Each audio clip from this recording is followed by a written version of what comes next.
Muy buenos días, ya estamos en directo.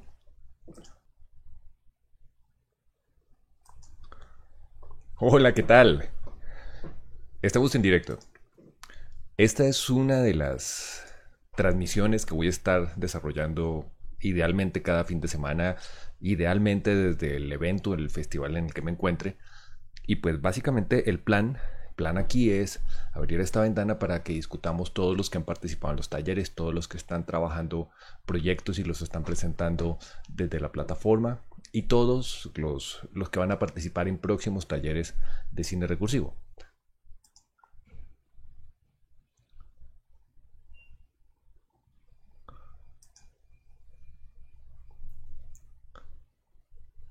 Hola, ¿qué tal? Creo que estamos en directo ahora sí por fin. Eh, Tengo que decirles que esto de los directos me está resultando más difícil de lo que pensaba. Eh, bueno, les voy a contar cuál es la idea aquí. A ver, coloco esto aquí más pequeño. Cierro esta ventana acá y me organizo por este lado. El plan fundamental es que estemos desarrollando una serie de talleres durante el próximo año en una nueva categoría, una nueva etapa de cine recursivo que es lo que llamo Cine R Lab, que es básicamente el desarrollo de unos talleres de creación de proyectos que nos permitan a todos desarrollar proyectos que se puedan compartir de forma colaborativa entre todos. Estoy abriendo aquí en el celular el directo para que nos conectemos y podamos empezar a hablar entre nosotros y sacar adelante conversaciones y preguntas. Por ejemplo, aquí me están saludando de Sinestesia. El próximo fin de semana me voy a encontrar dictando un taller, una taller charla en Sinestesia Fest, que es una iniciativa muy importante para el cine alternativo, el cine independiente, que es promovida por la Universidad de los Libertadores. ¿Qué vamos a estar haciendo? Pues simplemente un taller, vamos a ver corto, vamos a disfrutar del festival y la idea es en este espacio que entre todos podamos empezar a discutir acerca de expectativas, acerca de experiencias, acerca de parámetros con los cuales podamos empezar a trabajar algunos proyectos. Puntualmente voy a estar también en el próximo fin de semana en el festival, en un evento previo al Festival de Cine Proyecto 48 que se desarrolla en Cali. Voy a abrir por acá la página para que veamos algo de Proyecto 48. ¿Qué es Proyecto 48? Proyecto 48 es una de las iniciativas a mí me parece más interesantes, más valientes y más poderosas para el desarrollo del cine. Es realmente una gran maratón audiovisual que permite de alguna manera sacar adelante una serie de retos que suenan imposibles para cualquier persona racional dentro de la industria. Me refiero a ver, ¿por qué no me está funcionando? Me estoy refiriendo puntualmente a, me estoy refiriendo puntualmente a la posibilidad o al ejercicio de tener que hacer una película en un tiempo muy corto, me refiero a 48 horas. Cuando me refiero a la película, es la película completa. Básicamente, el plan aquí es que en ese lapso de tiempo, con los parámetros que está dando el festival, un grupo del número de personas X puedan desarrollar un corto. Esto es un ejercicio muy loco, pero han salido resultados realmente productivos, realmente importantes. Esto nos demuestra que o el tiempo, las limitaciones o incluso los parámetros que nos coloquen restrictivos no son necesariamente algo negativo. Que si aprendemos a trabajar desde este frente, si aprendemos a trabajar directamente desde las carencias y las necesidades, pues básicamente vamos a tener resultados mucho más poderosos de lo que podemos imaginar.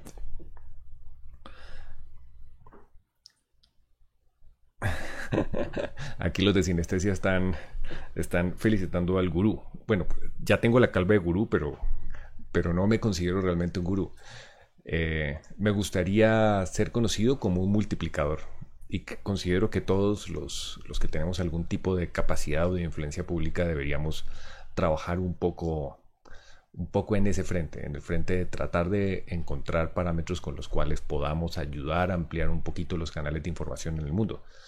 Creo que uno de los problemas serios que tenemos básicamente es que no nos enfocamos a construir unos canales de formación para la gente, unos canales con los cuales podamos compartir información, y básicamente eso es cine recursivo y este tipo de espacios.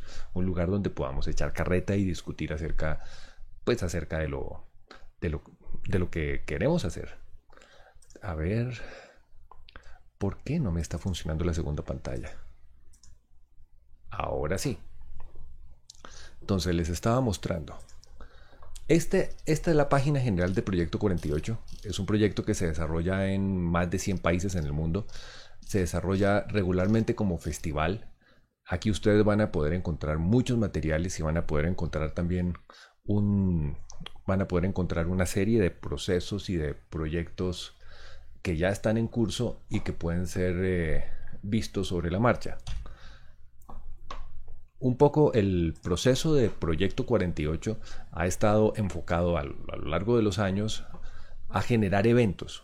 Tal vez es muy conocido lo que ocurre con el reality show de Proyecto 48, pero tal vez el proceso de los festivales y del empoderamiento local que hacen los festivales independientes en cada una de las ciudades es mucho más constructivo, porque genera huella local, lo cual a mí me parece una cosa supremamente importante, y estoy pues muy emocionado y muy agradecido por los organizadores del proyecto de haberme invitado a participar dentro de este evento. Entonces, hay una serie de cosas que ocurren dentro del proceso de hacer un proyecto dentro de cualquier maratón, sea una Filminuto, sea una maratón como Proyecto 48, o sea simplemente el tener que cumplir un reto de tiempo muy corto para la realización de un proyecto. Yo pienso que mientras más se dilata el tiempo para hacer un proyecto, más complicaciones o más espacio para complicarse terminamos teniendo. Otra cosa que tenemos es que dilatamos las responsabilidades, dilatamos todo lo que hay que hacer, y eso usualmente nos quita tiempo. Digamos que dentro de un parámetro de producción estándar en una producción internacional es regular que se graben de 2 a 5 escenas en un día. Quiere decir que en tiempo final de película, dependiendo obviamente del perfil de escena, se estaría produciendo muy poco tiempo de película, unos 5 minutos de película.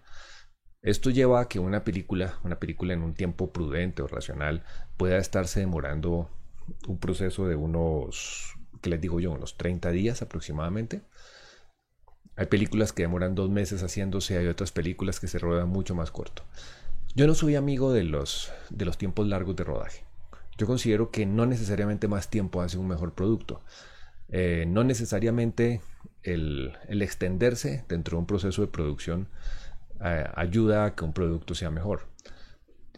Personalmente, la experiencia que he tenido con esto es que, si bien se trabaja más holgado y con una estructura un poco más profesional, también lo que termina sucediendo es que estamos descuidando de alguna forma el trabajo de los actores. El actor es una máquina emocional, es una máquina que la tienes que poner en marcha, es una máquina que no la puedes parar. Tú no puedes poner al actor a llorar, por ejemplo, parar 30 minutos y después decirle, ok, sigue donde estabas nuevamente. El gran problema que hay con esto es que sí se requiere, digamos, en ciertas estructuras de producción, el tener que parar para volver a organizar y hacer un setup mucho más organizado y mucho más directo de lo que se debe hacer.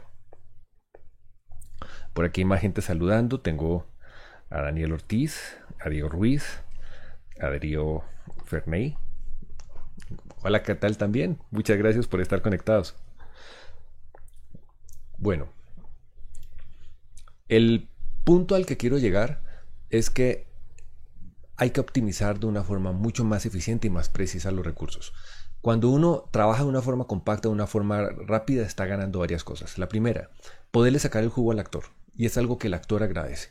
Sacarle el jugo es no pararle la escena, no cortar la emoción, no dividir los parámetros emocionales con los cuales se está trabajando en elementos que le toque retomar nuevamente. Mientras más lineal, más directo, más potente y más de un solo golpe sea el trabajo para el actor, el resultado va a ser mejor. Lo siguiente que están logrando también al reducir el tiempo también tienen obligatoriamente que reducir la complejidad del proceso. ¿Por qué? Porque cualquier elemento que complique este proceso, realmente lo que está haciendo es demorando. Cuando ustedes logran un equilibrio entre esas cosas, lo que están haciendo es simplificando también la producción. Simplificar la producción significa que entre menos gente dentro del proyecto, que haya menos posibilidades de error y que existan mejores parámetros de trabajo. Obviamente, lo ideal acá es que el equipo de trabajo tenga cierta sinergia para poder sacar adelante un proyecto de una forma más eficiente y más rápida.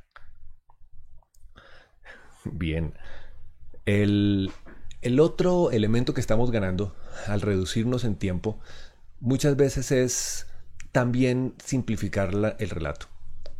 Eh, Cuando tenemos tiempo, nos inventamos cosas como que las locaciones sean en lugares muy distantes, que tengamos, digamos, una locación principal en una ciudad y otra en otra ciudad, porque tenemos el tiempo para desplazarnos y para movernos. O cosas como, por ejemplo, que podamos adecuar la locación de una forma específica y darnos el tiempo para construir la locación como es.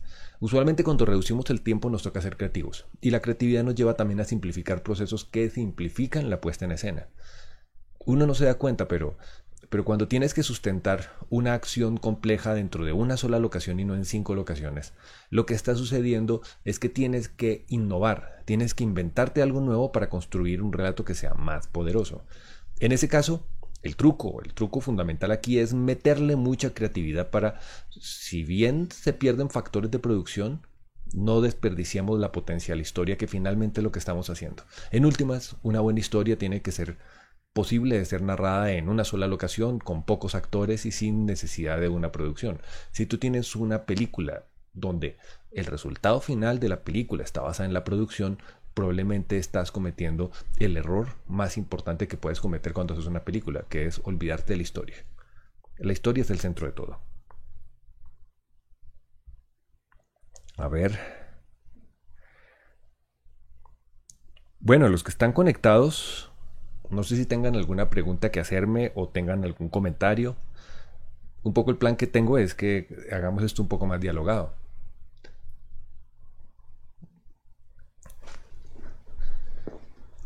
Por otro lado, les voy contando un poco mi experiencia. Cuando yo decidí de alguna forma simplificar la estructura de trabajo que llevaba hasta el momento, me refiero a que yo vengo del campo de los comerciales de televisión. Comercial de televisión es algo completamente diferente porque en realidad son producciones como de una película, pero para un producto que dura segundos. Muchas veces estás disparando planos que duran muy poco tiempo. Y muchas veces un comercial de 20 segundos que va a tener unos 10 planos está haciendo cosas que son fragmentadas, muy pequeñas, pero cada parte, cada segmento de imagen tiene que tener unos estándares de calidad que están exigidos por el relato, que están exigidos también por el formato y obviamente por el producto. Cuando pasé a cine, pensé que era un poco lo mismo. Digamos, uno de los grandes errores que tienes es que cuando haces videos, cuando haces comerciales, cuando haces algún otro tipo de trabajo, crees que sabes hacer cine porque sabes producir. Y este es un error muy grave, porque el cine tiene unos parámetros completamente diferentes. El cine es el espacio más del detalle, es un espacio donde, de la misma forma que en el comercial cada plano es importante, en el cine cada palabra es importante, cada elemento que se coloca es importante. Hay que aprender a componer semióticamente en el cuadro. El cuadro o sea, cada fotograma es una letra y todos juntos conjugan una palabra. Eso es, digamos, uno de los elementos fundamentales que uno tiene que tener en cuenta cuando vas a producir. Creo que parte de lo que he visto es que por estar digamos, tan interesados en hacer una producción muy grande, en producir algo de un nivel muy alto, en construir relatos, digamos, complejos de muchas cosas, se están olvidando del relato, de la pepa, de ir directamente a construir una historia que realmente sea poderosa. El gran riesgo que tienen maratones o concursos como Proyecto 48 es que la gente se olvida de eso. La gente piensa que esto es una pirueta en la cual voy a hacer el proyecto lo más complejo posible y que me van a juzgar por la cantidad de planos que logré hacer, por la calidad técnica que tengo, por el desempeño, por la puesta en escena, por alguna locura que yo creo que es lo que es importante. Y finalmente, lo único que ocurre es que estamos haciendo una película. Las películas son simplemente un espacio en el cual tú tienes la posibilidad como director de coger a 200 personas o a 500 o a 1000 personas y secuestrarlas durante 7 o 10 minutos para que vayan al mundo que tú te has inventado. Esto no necesariamente es algo que tenga que ver con la producción.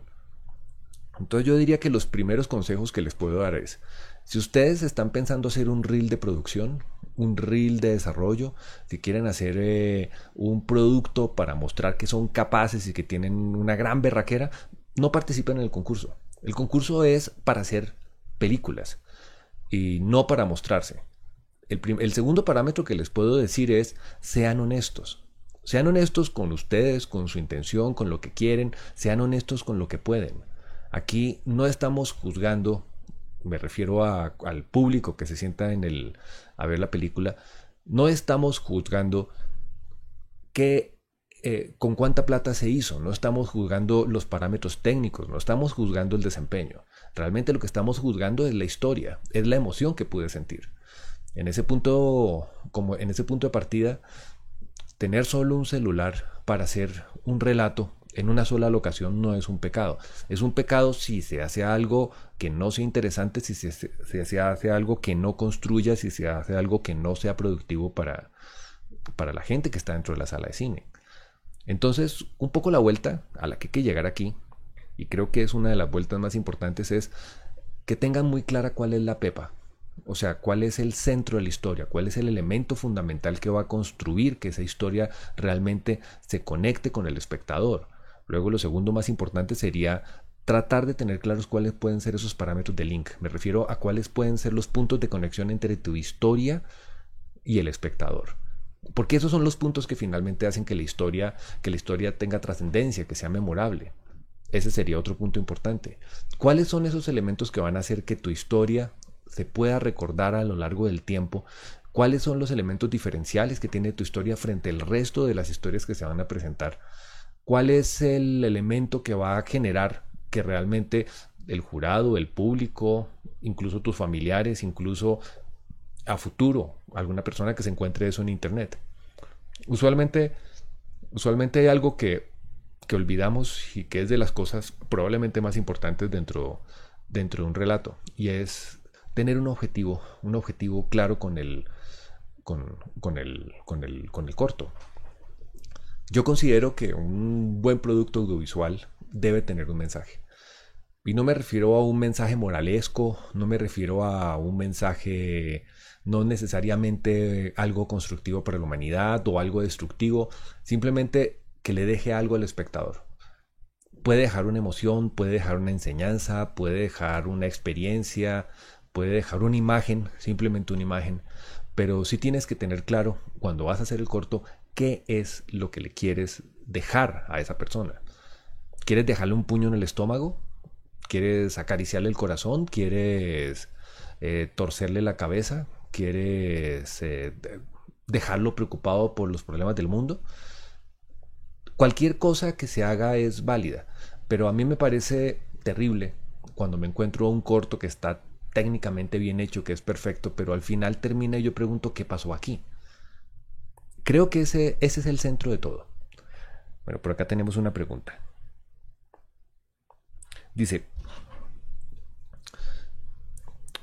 Diego dice, cuando vamos a grabar el cortometraje, ¿tú vas a estar acompañándonos o en pre o en post para la producción del cortometraje? Bueno, no. Una de las normas de Proyecto 48 es básicamente que no podemos colaborar directamente, no podemos apoyar a un grupo o a otro grupo. Un poco la idea de este tipo de espacios es que si ustedes tienen algún tipo de interés, alguna duda, algo que quieran discutir, podamos encontrar un espacio donde hacerlo. Pero la idea es que antes del rodaje ustedes tengan autonomía plena y que no haya ningún tipo de interferencia. Eso es importante porque, pues precisamente por las mismas actitudes que pueden tomar ustedes. Qué bonito sería que encontráramos un espacio donde no solamente nosotros, los que estamos trabajando, por ejemplo, yo como invitado del festival, que me pueda sentar a trabajar con ustedes, sería una cosa maravillosa. Pero qué bonito sería que ustedes entre ustedes también puedan colaborar. Una de las cosas que he visto en algunos escenarios es la competencia insana que hay. Nosotros pensamos que la competencia es mala. Yo personalmente considero todo lo contrario. Considero que cuando se me pone alguien al lado, aquí se me pone alguien aquí, no me preocupa, pero cuando la persona se me pone aquí arriba y me toca verlo hacia arriba, ahí sí me preocupo. Me preocupo ¿por qué? Porque tengo que subir más, porque tengo que crecer. Un poco la ideología del colombiano es precisamente esa, la de coger y pisar al otro. O sea, nosotros creemos que avanzar es pasar por encima de otras personas. Y avanzar realmente es pasar la misma meta juntos con otros. No importa que alguien vaya adelante, también estás avanzando cuando te empujan. Entonces, de alguna manera, creo que parte de lo que debería existir aquí es un parámetro un poco más colaborativo, en el cual puedan compartir recursos, ideas. O sea, una idea no se gasta porque la cuentas. Muchas veces es mejor contar la idea porque los otros se dan cuenta que tú estás haciendo una idea y pueden hacer algunos cambios en sus propios proyectos para que no choquen.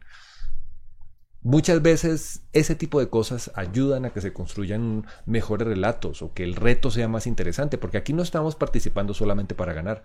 Y ese es otro consejo importante. Si estás participando aquí únicamente porque piensas que eres el mejor y vas a ganar, yo creo que también estás perdiendo tiempo. Porque el objetivo fundamental de un evento como estos es todo el desarrollo que se da y el aprendizaje que hay detrás de un proceso como este. Ustedes no se imaginan el avance tan importante que representa el ejercicio de sentarse a desarrollar un proyecto en un plazo corto o con unas condiciones específicas.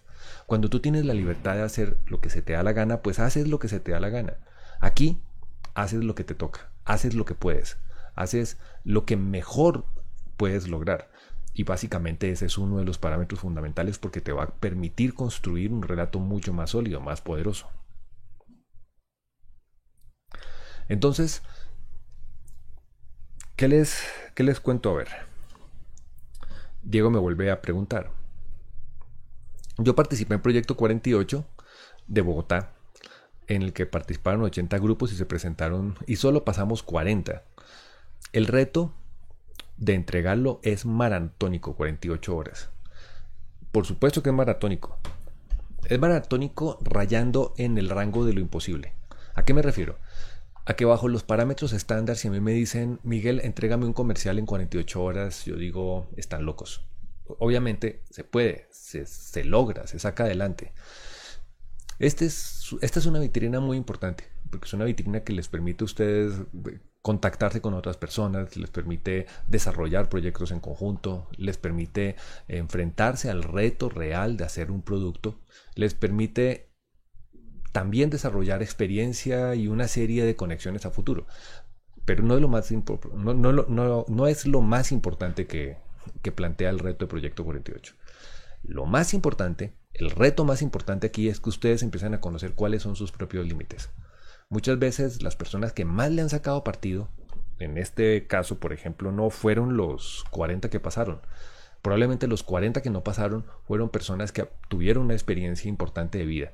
Personas, bueno, me refiero a los que pegan el paso al lado y dicen, no, es que hay rosca y aquí. No, me refiero a las personas que tienen la capacidad de ver hacia atrás y darse cuenta, cometí este error, me hizo falta esto. Claro, no tengo el nivel. Probablemente cuando ven los trabajos de otras personas queda esa sensación de yo lo pude haber hecho mejor. Pero también es muy clara las causas por las cuales no entró, no participó y no logró salir adelante. Muchas veces son cosas bobas. A veces uno tiene la capacidad pero no es capaz de mostrarla. Una de las cosas más importantes que existen dentro de un proyecto de esto es hacer que te crean. Hacer que te crea la gente que va a trabajar contigo, hacer que te crean las personas que te estén apoyando, hacer que te crean los organizadores del festival para que puedas entrar. Pero lo más importante es creerse uno mismo, porque en el centro de todo esto existe un parámetro que es fundamental y es que tú tienes dudas de poder. El proceso, digamos, cuando tienes cierta cancha, hay algunos trucos que pueden ser aplicados.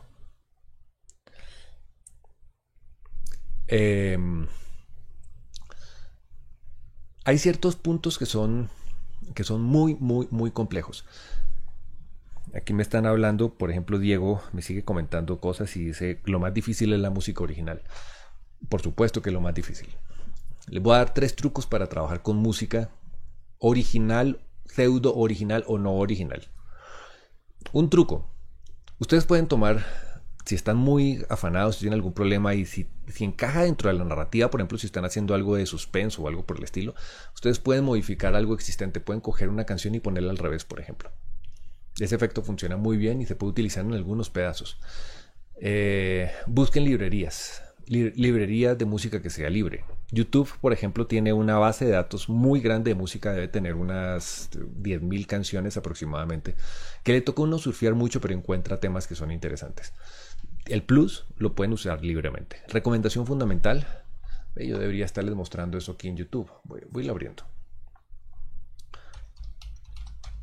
En YouTube, a ver. Yo que puse, perdón. YouTube tiene una librería dentro del editor.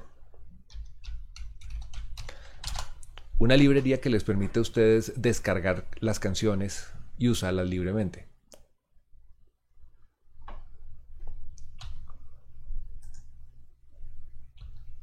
Por ejemplo, aquí tenemos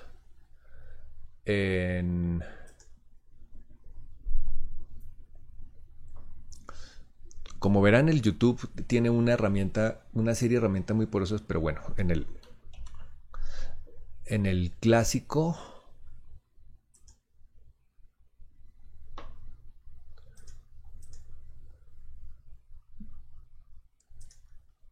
les cuento que me cambiaron las opciones de YouTube y ahora se pierde uno. ¿Por qué pasaron al Creator Studio?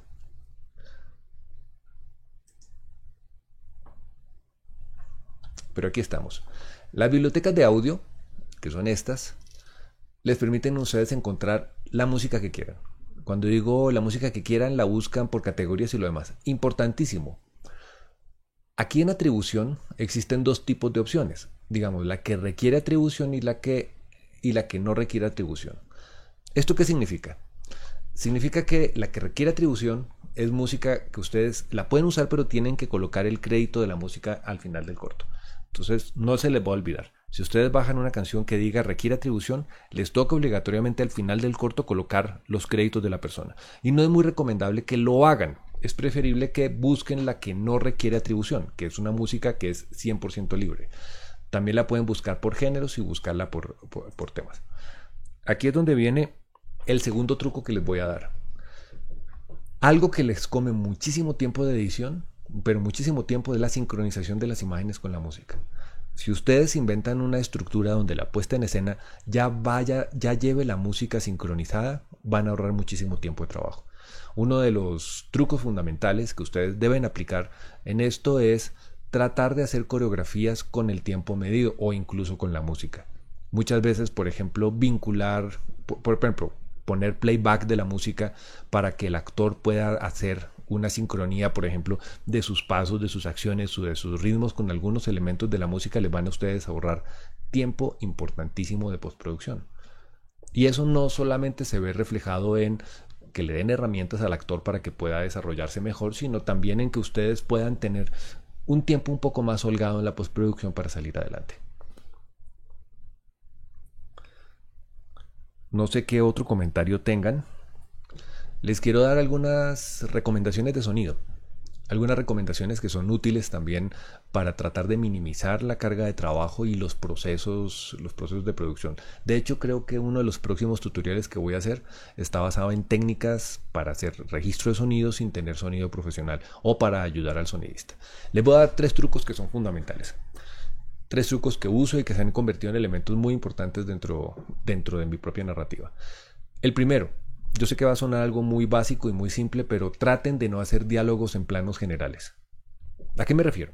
Cuando uno está haciendo un plano general, ya sea que tengas un sonidista que esté tratando de atacar la escena con un boom, o sea que no tengas un sonidista y estés tratando de registrar el sonido, queda mucho mejor el sonido cuando registras cerca de la persona. Obviamente, en un plano general, cualquier grabadora de sonido, incluso la grabadora de la cámara, cuando esté grabando el sonido, va a sonar distorsionado por la distancia.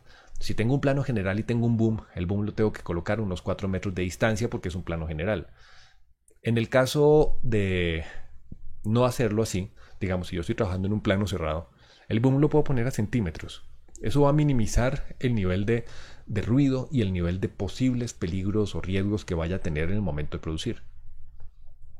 Entonces, de alguna forma, la parte importante es que tengamos una puesta en escena que privilegie el sonido para después no tener problemas en postproducción y sobre todo para poder minimizar los problemas que se hagan en la edición.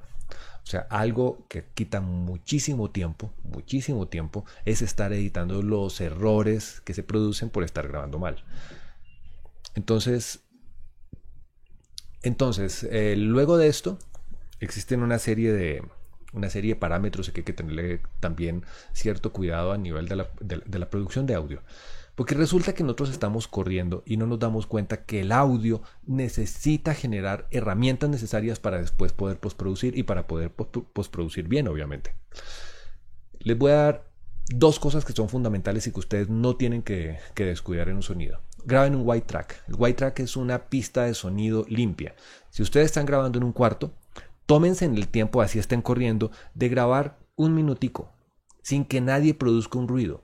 Tengan la pista de sonido completamente limpia, de tal forma que cuando ustedes lleguen a postproducción y tienen que quitar un sonido o un diálogo o simplemente editar, tienen un colchón de sonido limpio con el cual pueden rellenar el espacio para que no les salte. Otra cosa muy importante, si tienen un sonido limpio, si por ejemplo están grabando las personas con solapa o tienen un buen boom, facilícele el trabajo al que va a hacer el sonido del corto. Hay cosas que son útiles. Por ejemplo, graben fuentes de sonido específicas que hay en el lugar. Si yo estoy en un cuarto, por ejemplo, graben el sonido, graben más cerca del sonido de la ventana, que se les va a dar como una sensación del tono del cuarto, pero desde el lado más ruidoso y les va a permitir después hacer ciertas dimensiones de sonido en el campo. El otro truco que hago mucho y que me salva la vida casi siempre y me permite hacer una composición de sonido mucho más limpia es graben el sonido sin diálogos. A ver, ustedes hacen la escena, es una escena corta, es una escena sencilla. Luego de terminar de grabar la escena, lo que ustedes hacen es graban la escena con los actores, con las mismas acciones, en las mismas circunstancias, con todos los parámetros, pero sin que los actores hablen. Con eso lo que están haciendo es grabando todas las acciones físicas, los sonidos, el foley, las cosas que golpean, las cosas que llegan y forman parte de la escena, las están grabando pero en silencio. Entonces, ¿qué sucede? Ustedes podrían tener una pista completa que pueden colocar para soportar, por ejemplo, pasos, sonidos de objetos en primer plano, atmósferas, y con eso pueden ahorrarse un tiempo importantísimo en producción de sonido. Ese es uno de los elementos importantes que tienen que tener en cuenta. Ahora, otra ventaja que ustedes pueden tener con esto es que el microfonista, como ya no tiene la presión de la cámara, puede acercarse al objeto. O sea, si estoy acá, le puede poner el micrófono acá para saber qué es lo que está sonando. Ese tipo de cosas generan cambios estructurales en la calidad de sonido. Incluso si no tienen un sonidista, yo lo hago regularmente. Me ha pasado, por ejemplo, que no tengo el sonidista, entonces utilizo el mismo micrófono incorporado a la cámara y al colocar la cámara muy cerca del objeto, el sonido que me está registrando ese micrófono que despreciamos, que decimos que es malo, realmente está dando un muy buen registro. Si ustedes tienen problemas, el sonidista no está, se les daña la grabadora, utilicen el micrófono de la cámara, pero trabajando muy cerca. Por ejemplo, si estoy trabajando con dos personas, si estoy haciendo un diálogo de dos personas, pues primero grabo este, luego grabo este. Y con eso lo que estoy haciendo es tener los dos planos cruzados para poder editar. Luego repito la escena, pero para el sonido. Y les clavo la cámara muy cerca para que me hablen a 10 centímetros de la cámara, 5 centímetros de la cámara. Y esto nos va a permitir que si tengo un diálogo, muevo la cámara de un lado al otro y tengo el sonido limpio. Otro truco cuando estén haciendo diálogos. Recuerden que la persona que escucha es mucho más interesante que la persona que habla. Eso es una norma general. Entonces, si tienen un diálogo de dos personas, utilicen ese recurso. El truco es hacer un doblaje automático de la escena.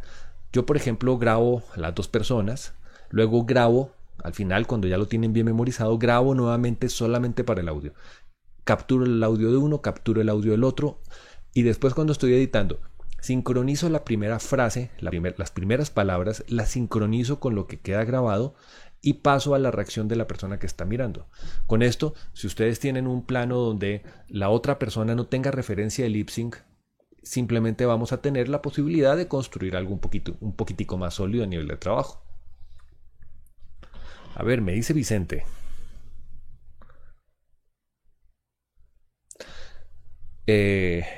Para mí es mucho más productivo hacer... Él está preguntando si hay que grabar dos tomas, una para sonido y una para video. Para mí es mucho más productivo grabar la toma de sonido por independiente, limpia, con todos los parámetros para que el sonido me quede perfecto, y después sobre esa pista de sonido montar las tomas de video que he grabado. ¿Por qué digo que es más eficiente? Lo digo por experiencia. Es más rápido montar así. Demoras mucho menos tiempo editando bien y montando las cosas en los lugares donde van que tratando de solucionar problemas de audio.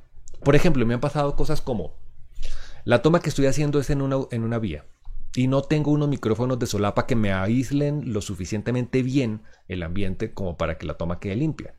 Entonces, ¿qué hago? Hago la escena con los actores en la calle. Los actores tranquilamente echan su carreta, desarrollan su escena y la hacen perfectamente. Luego cojo con ellos, camino unas cuadras, me meto por un callejón y me voy a un lugar que tenga un tono parecido al de la calle, pero donde haya menos ruido, y vuelvo a repetir la escena, pero para el audio. Con eso lo que estoy ganando es audio limpio, no estoy perdiendo la emoción de los actores porque acaban de terminar la escena y los llevo allá y la vuelven a repetir igualita, y lo que termina sucediendo finalmente es que tengo un audio aceptable para poder montar mi plano. Con eso no estoy despreciando algunas locaciones simplemente porque no se pueden. Lo ideal en este caso sería que la acción que ocurra no tenga diálogo en ese lugar, pero pues tenemos que darnos cuenta que no vivimos en un mundo ideal y que nos toca inventarnos ese tipo de estructuras.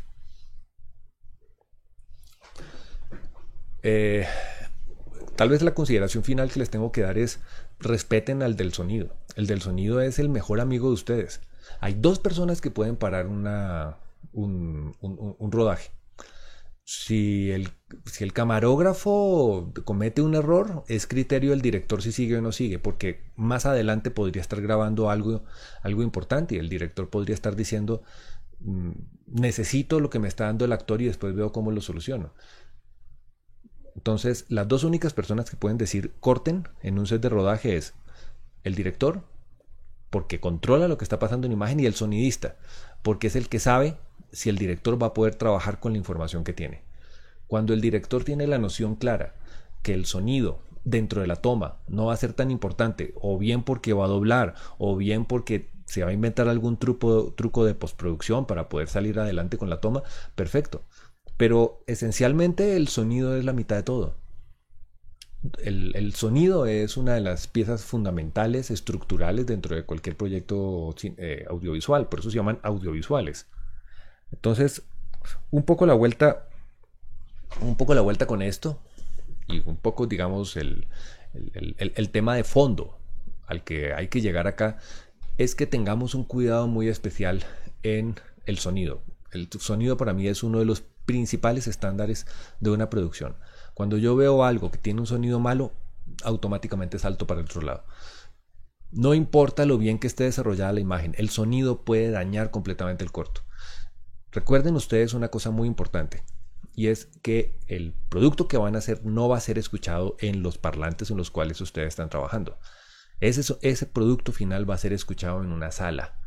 Si hay una mínima problema de calidad en el sonido, automáticamente se va a multiplicar en la sala y va a permitir que ustedes no tengan un producto inteligible. Ya no estamos hablando de que está bien o mal, estamos hablando de que el espectador puede no entender el corto porque no entendió lo que decían las palabras, porque no entendió la dimensión de lo sonoro. Una de las recomendaciones fundamentales es no se amarren al texto. Para mí uno de los principales errores que comete cualquier producción novata, cualquier película mala, es precisamente explicar las cosas que están pasando o explicar las cosas importantes con palabras. Yo creo que si tú eres muy hábil manejando la palabra, pues vuélvete escritor. Pero un director cinematográfico narra con todo. Narra con la palabra, con el sonido, con el encuadre, con las acciones y las emociones de los actores. Narra con la secuencialidad y con el ritmo de la secuencia de las imágenes. La palabra, no voy a decir que no es importante, pero cuando es tu centro, cuando es el elemento fundamental, quiere decir que estás cometiendo un error grave. Quiere decir que tú no tienes clara tu cuento. Quiere decir que la estás embarrando. Entonces, de alguna manera, si ustedes van a hacer un producto que no necesite de una forma radical la palabra, por tanto el sonido, pueden llegar a un punto en que hagan algo mucho más productivo, más contundente, sobre todo con esta serie de limitaciones.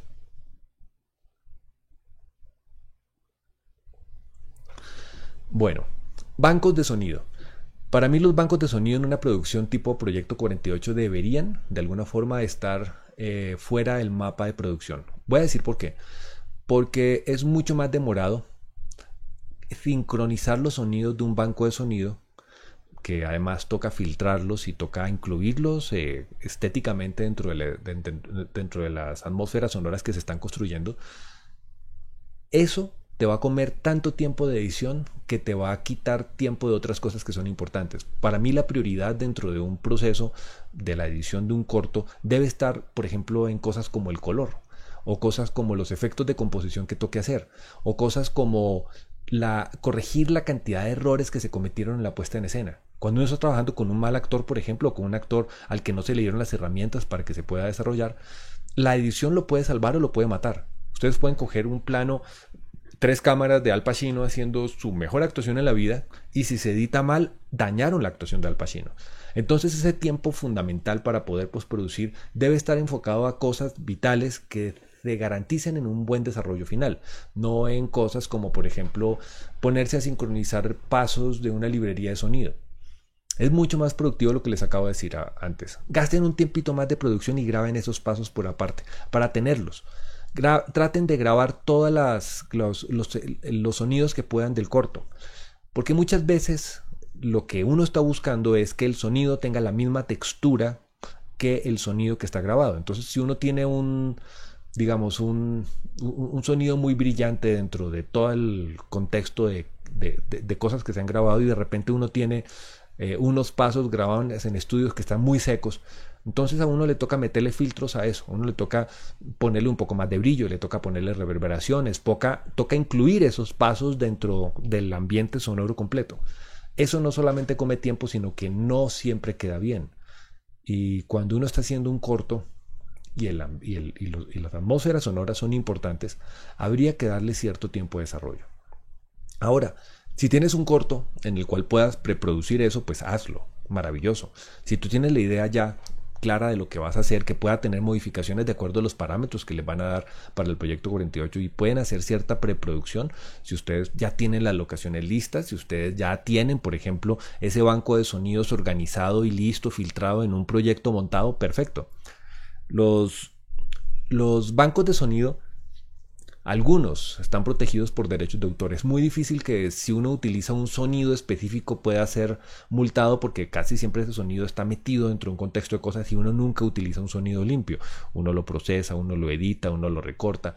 Pero fundamentalmente la recomendación que les hago es no metan eso dentro de su mapa de producción. Digamos que una de los mayores problemas que se tiene cuando se está desarrollando un proyecto con esto es confiar con que yo soy capaz. O sea, si tú eres capaz de hacer el proyecto en 48 horas, entonces el plazo que debes tener es un día más.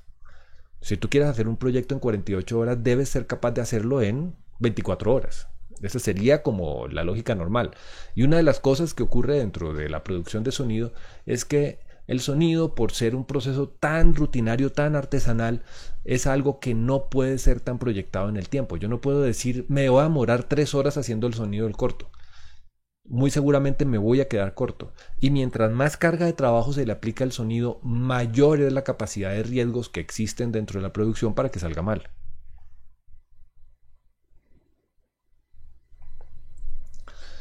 La segunda parte de la pregunta de Christopher está hablando acerca de quitarle o no originalidad al corto. Yo pienso que el parámetro de originalidad a veces también se da en cierto color de cosas que se están dando. Por ejemplo, si estamos haciendo un corto fantástico, el parámetro de generar un cambio dentro de la estructura de todos los sonidos puede ser puede ser maravilloso. Por ejemplo, en mi última película, que es una película de terror, yo decidí reemplazar parte de los Foleys por sonidos de los instrumentos musicales. Entonces hay un momento en el cual tú como espectador no te das cuenta porque las cosas están sincronizadas, pero entonces el paso del tipo no está producido por el sonido del pie sobre una madera, sino está tomado de un instrumento, por ejemplo, del violín, del toque de los dedos en el violín. Ese tipo de cosas funcionan y funcionan muy bien. Y es parte de lo que le puede dar cierta originalidad. Aquí lo importante y lo más importante es que si se nota, se note intencionalmente, que digan esto se está haciendo a propósito porque el autor lo quiere hacer así, que sea una parte intencional propia. Pero en el momento en que uno está haciendo una toma normal y todos los sonidos están sucios o tienen algún tipo están incluidos en la atmósfera sonora de alguna forma, y de repente uno mete unos pasos que se nota que son de librería, eso sí no funciona. Siempre cito una frase de Maradona que a mí me cambió la vida. A Maradona le preguntan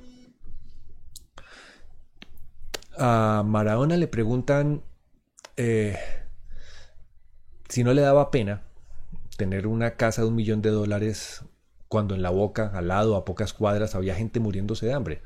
Y Maradona dijo, si hay miseria que no se note. Es una frase muy dura, hasta humorística por lo cruda que es, pero es real. En el cine no importa que seas pobre. En el cine tú no te puedes dar bajo ningún parámetro el lujo de cometer el error de que se te note lo pobre. O sea, no podemos pelar el cobre por ningún lado. Y una de las cosas en las cuales sí se nota es cuando se están metiendo machetazos mal montados en el sonido. El sonido es probablemente el punto al que más cuidado le tienen que poner. Pero el camino para que ustedes sean exitosos con el sonido no es tratar de conseguir más, al contrario. Traten de adaptar la estructura de producción para darle los beneficios que el sonidista tenga para poder hacer mejor su trabajo.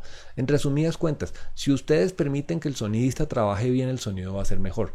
Nosotros, cuando estamos produciendo, sobre todo en este tipo de estructuras de trabajo, no le paramos bola a eso, porque estamos tan ensimismados en tratar de hacer una imagen poderosa que nos olvidamos del plano de sonido. Cuando uno tenemos al pobre sonidista ahí relegado al lado, a veces hasta insultado. ¿Cuántas veces no le hemos gritado a un sonidista porque metió el boom?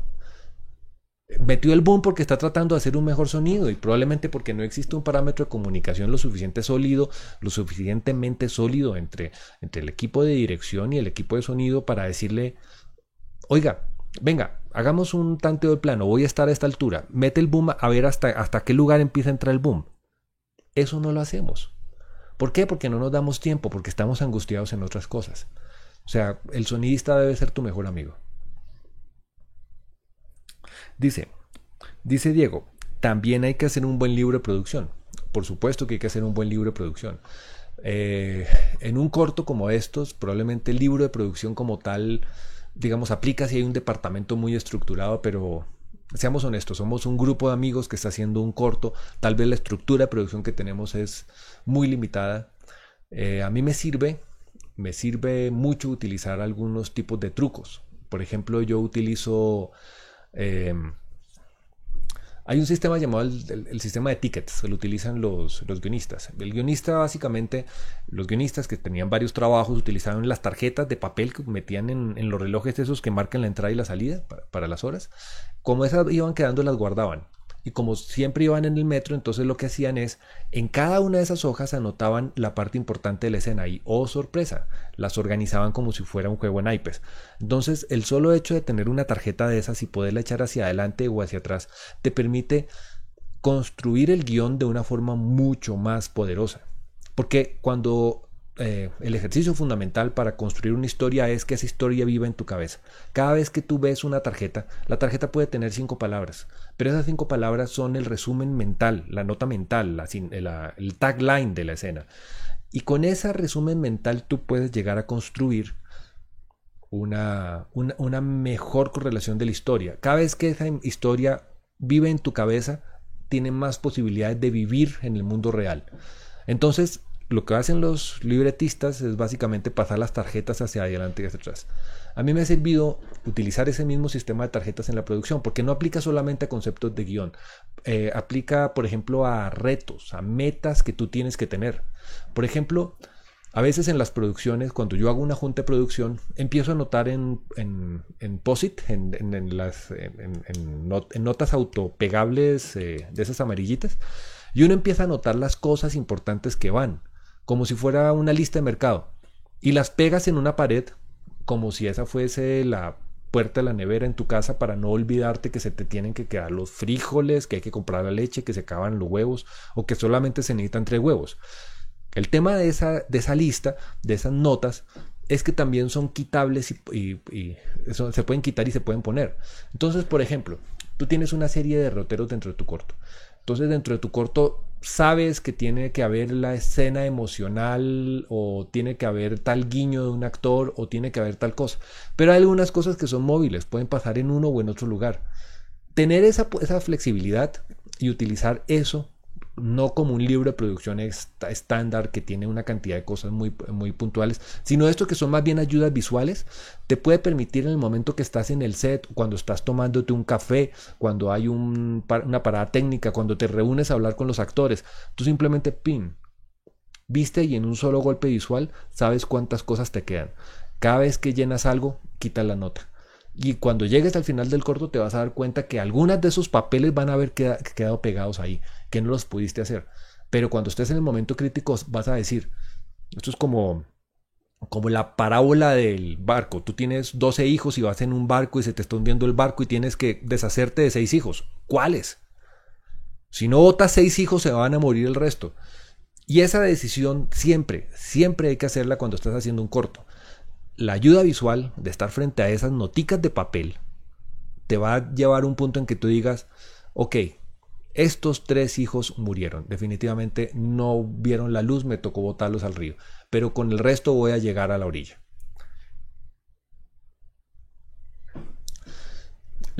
Ese sistema de tarjetas es realmente un sistema mnemotécnico, es un sistema mental. Es tratar de sacar la síntesis de elementos que son muy complejos en cosas muy simples. Cosas muy simples a veces como un simple dibujito. Entonces ustedes cogen su idea, la convierten en un pictograma, o la necesidad y la convierten en un pictograma, incluso algo que no son capaces de verbalizar. A veces son cosas emocionales. Yo digo, púrpura violeta, lo pongo ahí y lo pego en la pared. Eso me ayuda a mí a no olvidarme de ese objetivo. Porque regularmente lo que termina pasando es que por tratar de cumplir por lo urgente estamos descuidando lo importante. Aquí le voy a dar una frase que es fundamental. Lo perfecto es enemigo de lo óptimo. Cuando estamos haciendo un producto, lo óptimo es a lo que hay que llegar. Lo óptimo es el justo medio mínimo necesario. Lo óptimo es cumplir los estándares, es no descacharse por las cosas simples. O sea, que ustedes hagan, al final, cuando hagan un corto, un censo de su propio trabajo, pueden hacer un checklist. Que ustedes digan, ¿la historia se entiende? Check. ¿El sonido quedó bien? Check. ¿Fotografía tiene los parámetros técnicos adecuados? Check. ¿Los actores se comportaron? Check. Cuando ustedes hagan todos esos checklists, los check de list, se van a dar cuenta que hay algunas cosas que lograron y otras cosas que no van a haber logrado. Si ustedes tienen el equilibrio de las cosas que no lograron, el espectador no las note, la lograron. Pero si ustedes en alguno de esos check la embarran, por ejemplo, sonido, ustedes no se van a parar en el escenario y decir, no, miren, lo que pasa es que el sonidista no llegó porque se le pinchó la bicicleta y resulta que no alcancé a llegar, y ustedes entenderán, no, y ese día no contábamos, pero es que había un vecino con una papayera al lado. Ese tipo de excusas no son válidas. Ese tipo de excusas no sirven. Uno tiene que tener lo mínimo necesario para poder salir adelante y poder construir, digamos, un producto que sea competitivo. Ya de ahí en adelante, si son capaces de hacer más vainas, maravilloso. Que si hago storyboard, me está preguntando Luis Vicente. Sí hago storyboard, pero cuando tengo que integrar equipos de producción. ¿Cuándo hago un storyboard? Cuando le tengo que explicar algo muy complejo a un equipo de personas que van a hacer cosas complejas. Hay un storyboard cuando tengo una pantalla verde, hay un storyboard cuando tengo que hacer una composición de plano compleja, hay un storyboard cuando tengo que hacer una construcción, un decorado de arte, hay un storyboard cuando la imagen de arte tiene que ser producida. Ahí en esos momentos es fundamental desarrollar un storyboard. ¿Cuándo no hay un storyboard? No hay un storyboard cuando quiero plantear un cuadro, un plano. Muchas veces prefiero utilizar referencias. Y esto que les voy a dar es un truco que es bien importante. En publicidad decimos, copio para mejorar. En cine tenemos que inspirarnos. No hay nada nuevo bajo el sol y en el cine ya todo está hecho.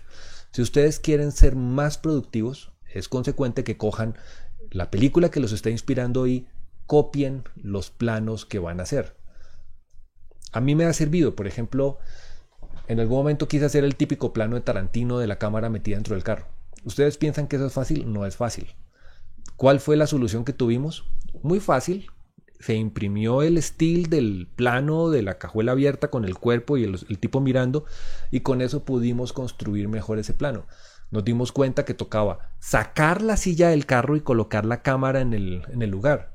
Si nosotros nos regimos en ese tipo de procesos, digamos, si nosotros cogemos una película que tiene la planimetría o el ritmo que quiero aplicar dentro de la película y lo utilizo de referencia, tener stills grabados en una tablet o incluso en el celular para poderse inspirar, para poder decir, oiga, pero el truco de este plano es que el encuadre estaba fuera del tercio. O no, mire, esto tiene una diagramación centrada paralela. Ese tipo de cosas les van a ayudar a construir algo muy importante. Sin embargo, hay algo que sí les recomiendo que hagan. Es un plano de techo. El plano de techo es más poderoso que un storyboard. El plano de techo háganlo con una hoja de cuaderno y con un papel. Háganlo simplemente para poderle dibujar a las personas cómo quieren que estén ubicadas las cosas en el set. Usualmente cuando yo llego, siempre planteo, la cámara va a ir acá, los actores acá, el punto de vista es este. Las personas que están trabajando en iluminación, que están ayudando con el arte, tienen que saber qué espacio del set van a aforar, tienen que saber qué se va a ver.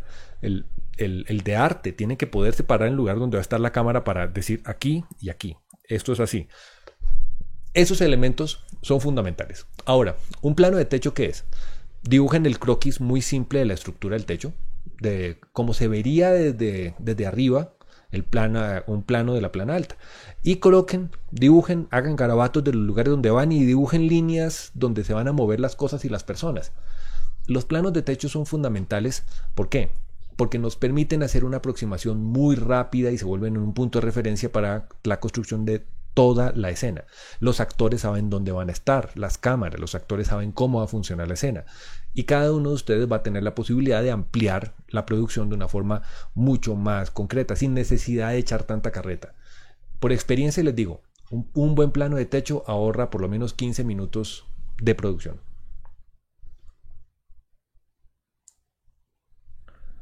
¿Qué otras cosas hago? A veces es muy útil tener referencias musicales en el set. Así sea en el celular, no importa. Hay algunas escenas donde para los actores o incluso para el mismo camarógrafo, entender el ritmo de cámara, el ritmo final, el ritmo que va a tener la secuencia ayuda. Yo tengo una cualidad, es que yo soy músico. También soy músico. Yo toco guitarra, toco guitarra. Y finalmente la edición, para mí, es un proceso muy similar al de componer música porque tiene que ver con el beat, con el ritmo. Cada corte entre un plano y otro es un cambio de tempo, es un cambio, la secuencialidad que llevan estos planos generan también cambios de ritmo que son fundamentales. Uno tiene que tener eso claro cuando está trabajando. Desde la cámara, el movimiento de cámara tiene que estar muy relacionado con las intenciones y con el ritmo musical que va a tener el corto al final. Entonces, muchas veces estas referencias funcionan. digamos, si estamos haciendo una escena dramática, sería muy bueno que la persona tenga una referencia de música, así no sea la música que se va a utilizar finalmente, pero es una referencia que le puede dar algún marco emocional al actor para interpretar y sobre todo a los que están haciendo movimiento de cámara para que se puedan sincronizar como si esto fuera un ballet dentro de la construcción final de la escena. Dicho esto, uno de los objetivos fundamentales es que se pueda construir de alguna forma un gran escenario donde todas las personas interactúen como si esto fuese realmente un ballet, que cada quien entre en su tiempo y pueda hacer las cosas, digamos, a su forma y interactuar con los demás de la mejor manera. Por ejemplo, una de las cualidades importantes que han tenido mis películas es que me he dado el tiempo para ensayar previamente con los actores. O sea, básicamente yo me reúno con ellos tiempo antes, estudio el guión, hago la puesta en escena, monto todo, pero también, siempre que está dentro de lo posible, trabajo con los camarógrafos. Yo le doy al camarógrafo el mismo tratamiento que tendría un actor, porque le tienes que dar las mismas instrucciones. Sucede que cuando el camarógrafo tiene ciertos márgenes, puede respirar, puede hacer movimientos de cámara, puede ser un poco más orgánico. Muchas veces esas cosas son indispensables para el relato que estás haciendo. Cuando el camarógrafo no tiene esas instrucciones o no tiene ese entrenamiento o no tiene esa libertad porque no se la has dado, básicamente termina colocando la cámara en un trípode. Y muchas veces estamos desperdiciando ese poder narrativo, que es básicamente saber mover la cámara, que la cámara se mueva sincrónicamente y que tenga un ritmo que esté relacionado directamente con la emoción de la escena. Dicho esto, el camarógrafo tiene que entender la emoción de la escena que está disparando, la emoción de las escenas que van antes y después y la forma en la que va a estar editada dentro del conjunto final. Por ejemplo, si yo tengo una cámara colocada aquí y tengo otra cámara colocada aquí, si esta cámara está haciendo un desplazamiento para este lado, la otra cuando la reciba debería estar haciendo esto. Y los movimientos deberían ser sincrónicos. Si de repente esta cámara viene acá y corta y pasa a esta que está quieta y de repente esta cámara se mueve para el otro lado, no va a haber una sincronicidad de movimiento. Los camarógrafos regularmente hacen eso. ¿Por qué? Porque existen ciertos parámetros narrativos que ya están montados y cuando un camarógrafo tiene cancha, cuando un camarógrafo sabe lo que está pasando, automáticamente se puede involucrar a eso. Un buen camarógrafo te va a preguntar, ¿quieres que respire con el personaje? Simplemente que siga los movimientos mínimos del personaje para que el encuadre esté vivo ahí en ese lugar. O te va a preguntar, ¿lo dejo salir? Dejarlo salir es que si el personaje está aquí se va. O de lo contrario, si el personaje se va, que la cámara se vaya con él. Esas cosas a nivel de puesta en escena son fundamentales y tú las tienes que tener claras si estás dirigiendo la película. Incluso tienen que estar claras desde la misma construcción de un guión, porque el guión finalmente ayuda a construir ese tipo de parámetros, o sea, ayuda a construir que tú tengas la posibilidad de simplificar procesos en el rodaje. Muchas veces esos pequeños movimientos de cámara que en algún lugar pueden ser defectos pueden utilizarse para vincularse con el plano siguiente. O sea, puedes coger el corte perfecto en el defecto para poder saltar al otro plano, por ejemplo. Y le puede dar mucha vida a la narrativa como tal.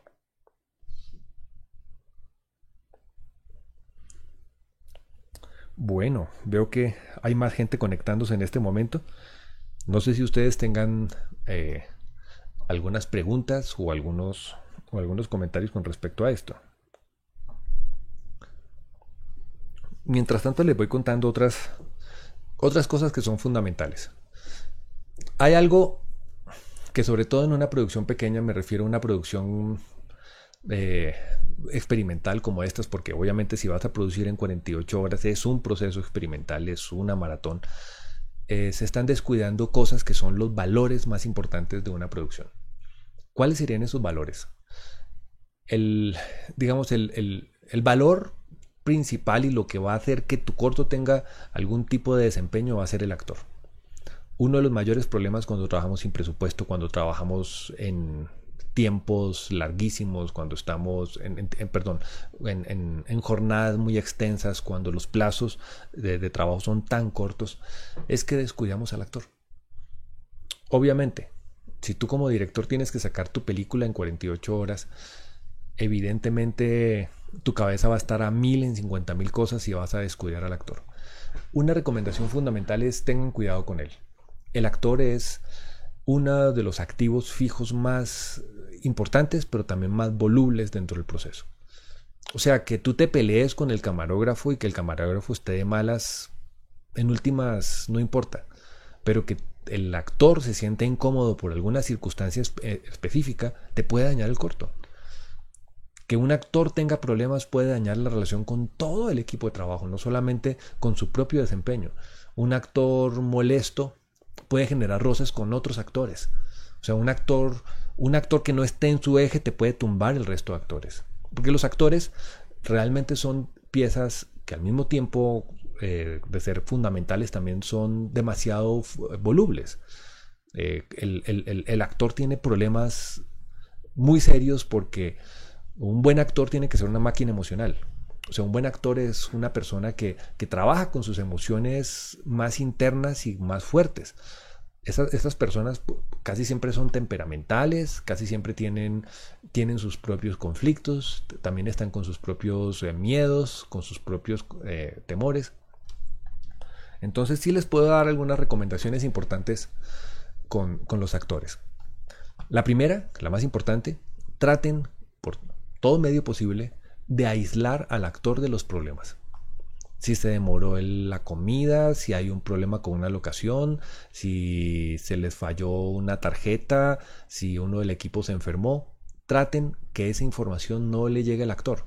El actor tiene que estar en una especie de burbuja, aislado de los problemas mundanos de la producción, para poderse enfocar a hacer su trabajo, que es básicamente olvidarse del universo para poderse enfocar al universo de su personaje. Si ustedes no tienen cuidado con eso, automáticamente van a tener problemas. Lo segundo es, traten de tratar lo mejor posible al actor. El actor que tenga su comida especial, que el actor que esté en un lugar aparte. Si ustedes llegan a una casa que tengan unas condiciones controladas, traten de encontrar un espacio donde los actores puedan estar. Porque los actores son personas que necesitan un espacio para alimentarse y para poder desempeñar bien su trabajo. Lo siguiente, siempre que tengan la posibilidad, intenten que haya alguien dedicado específicamente al actor. Me refiero a una persona específica que lo trate. Yo en mis producciones, aunque soy bueno trabajando con actores, siempre trato de delegar la responsabilidad del actor en una tercera persona, que casi siempre es un coach de actuación. Puede ser otro de los actores, pero fundamentalmente que haya alguien que los escuche, que esté con ellos y que los atienda. Al actor hay que llevarlo como un niño chiquito. Y esto es muy importante porque un actor básicamente es alguien que tiene que desconectarse lo más posible del mundo para poder hacer bien su trabajo. Ese tipo de cosas cambian la perspectiva del actor. No solamente porque se va a sentir que está trabajando más organizadamente, sino también porque va a sentir que tiene la posibilidad de preguntarle o de consultarle cosas a alguien. El actor de repente está metido en la escena que va a hacer y piensa en a qué horas va a llegar mi comida. Si no tiene a quién preguntarle a qué horas va a llegar algo tan simple como su comida o el transporte o quién lo va a llevar o quién lo va a traer o qué va a pasar con él, si no tiene a quién preguntarle eso, con quién dialogar esas cosas, va a ser probablemente la cosa más grave que puede pasar en un set, y es que tenga que ir directamente al director a preguntarle eso. Si de repente el director no tiene la respuesta para esos problemas, automáticamente lo que termina ocurriendo es que el tipo genera roces. Y esos roces son finalmente los que... O sea, imagínense, el actor llega y pregunta una cosa tan sencilla como una pregunta: ¿a qué horas comemos?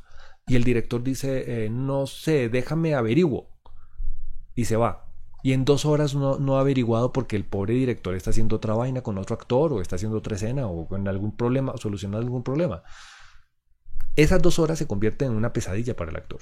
Y nosotros no somos conscientes de ese tipo de procesos. Entonces, sí les diría, tengan un cuidado especial. Específicamente, ténganle mucho cuidado al actor. Los actores son herramientas fundamentales para sacar adelante la película. Son la piedra angular de todo.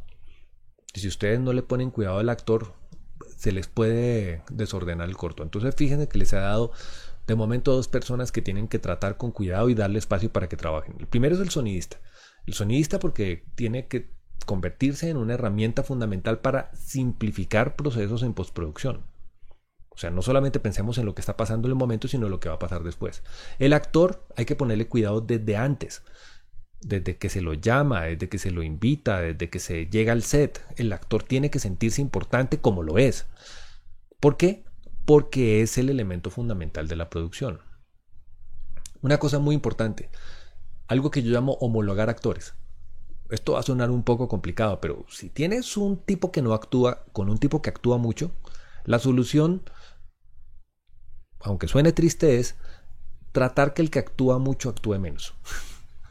O sea, tratar de homologar que si este tipo, el que no actúa, está actuando con un tono actoral muy subido, muy teatral, y obligatoriamente tienes que estar con él en el corto, o sea, si no puedes minimizar eso al punto que no sea un problema, entonces utiliza los defectos del actor que actúa mal, dáselos al actor que actúa bien y trátalos de homologar. En el momento que los dos quedan homologados, tu corto no va a golpear. ¿Por qué? Porque este tipo que está actuando mal está retroalimentando la narración o la estructura narrativa que va a tomar el otro que actúa bien, y los dos van a actuar en concordancia. Y eso es lo que va a permitir que esto funcione de una forma más eficiente. Entonces esa homologación de actores es fundamental, porque también te vas a encontrar a dos muy buenos actores, uno que es histriónico y otro que es pausado, y va a estar pasando esto. Y no va a funcionar. Toca llegar a un punto en que se pongan los dos en la misma línea. Hay muy buenos actores que tienen un tono dramático, hay otros muy buenos actores que son más naturales. Si ustedes tienen un actor de tono dramático al lado de un actor mucho más natural, pues automáticamente la discordancia va a hacer que los dos se vean actuando mal. Y ese es un problema serio.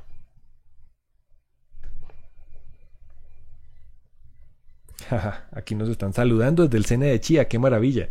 Yo estoy aquí esperando con muchas ansias los proyectos que dejamos montados en el laboratorio anterior. Y también todo lo que está ocurriendo desde Villeta, que está muy bonito. Entonces, hombre, qué grato saludarlos. ¿Qué otra gente tenemos que tener cuidado en el set? Yo les digo que hay que tener un especial cuidado y casi que un militar nazi con las personas que generan problemas en el set.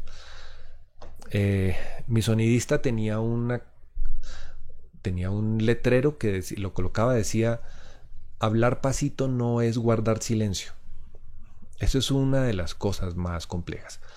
Digamos que el primer parámetro para garantizar que cualquier estructura de producción funcione es que existan unos parámetros de respeto. Digamos que hay un momento en que la gente empieza a relajarse, y la relajación lleva a que empecemos a echar chistes, a anécdotas, fumar en las esquinas, a esa serie de cosas que finalmente perjudican mucho la producción. La perjudican en varias dimensiones. La primera, porque empiezan a generar un ambiente de zozobra entre los que sí están grabando. O sea, cuando hay un actor, por ejemplo, si hay un actor grabando y hay alguien con la cámara, pero el resto de personas están en una esquina hablando, nadie se va a poder concentrar. Traten de que el set sea un elemento sagrado. Traten que el set tenga silencio, que en el set no haya absolutamente nadie interactuando. Intenten que el set sea una estructura tan cerrada y tan organizadita que nadie le meta mano. De tal forma que si ustedes son capaces de lograr que las personas que no estén haciendo nada se vayan a hacerlo a otro lado, van a ahorrar muchos dolores de cabeza. A veces es mejor que se queden 3 personas en el set, pero que la cosa se haga bien, y que las personas estén allá divirtiéndose, pero en un lugar donde no estorben a nadie, pero que estén disponibles para llegar en el momento en que se los pueda llamar. Aquí tengo una pregunta que es muy importante. Los manejos de luz controlada para ambientar, ¿cómo se pueden lograr si se ven tan sintéticos? Este es un saludo desde Cali de Isabel. A ver, controlar para ambientar, ¿cómo se pueden lograr si se ven tan sintéticos? Bueno,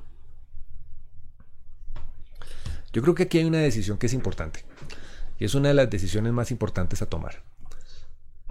¿Quiero una iluminación natural o quiero una iluminación producida? Quiero hacer algo que se vea iluminado. Evidentemente, si yo estoy haciendo un cielo, pues el cielo tiene unas luces abstractas que llegan de todos lados, que son intensas y que funcionan de una forma completamente diferente. Si yo estoy trabajando una noche, les voy a hacer una pregunta muy simple. ¿De qué color es la luz de la luna? A nosotros nos han vendido la idea de que la luz de la luna es azul, y los gringos de Hollywood meten incluso hay un filtro llamado Blue Moon, de luna azul, precisamente porque se le coloca a los HMI para filtrar los azules y que se conviertan en lo que ellos llaman luz de luna. Pero para mí la luz de luna no es azul. La luz de luna es más bien roja, porque pues dentro de nuestro corto la luna puede ser roja y puede tener una luz diferente. La verdad, o sea, el mundo real es muy diferente al mundo que grabamos. Incluso cuando estábamos trabajando la cámara, los ejercicios que hago de bajas luces, por ejemplo, miren el ejercicio de baja luz que monté esta semana. Las luces, los colores y la forma en la que las cámaras están registrando las bajas luces no es natural, no es lo que ve el ojo. De hecho, las cámaras hoy en día están viendo mucho más de lo que ve el ojo humano. Entonces, que el gran problema acá es un problema de estética, de si quiero que se vea artificial o si quiero que se vea natural. Trucos. Si yo quiero que se vea natural, lo más importante es ganar distancia con las luces. Tener luces potentes y ponerlas lejos.